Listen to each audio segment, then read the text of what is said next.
नमस्कार, मी संदीप देसाई. बुलेटिनमध्ये आपल्या सगळ्यांचं स्वागत. कोल्हापुरात खासदार श्रीकांत शिंदे भाषणादरम्यान भावुक झाले.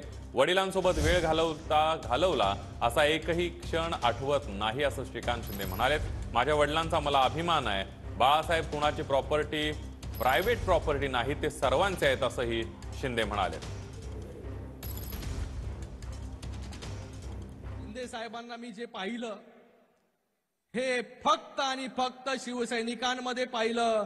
मला एकही आठवण जी आहे ती लहानपणाची आठवत नाही की शिंदे साहेबांनी जे आहे माझ्या बरोबर जे आहे हे चांगले क्षण जे आहेत त्या ठिकाणी व्यतीत केले असतील. कारण की सतत लोकांसाठी आम्ही नेहमी पहिलं खूप त्यांना कंप्लेंट करायचो, अरे आमच्यासाठी कधी वेळ देणार, आमच्यासाठी कधी वेळ देणार.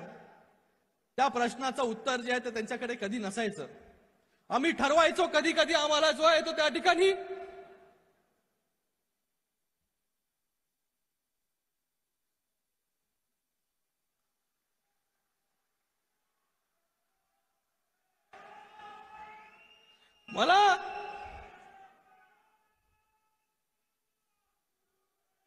मला पण अभिमान आहे माझ्या बापाचा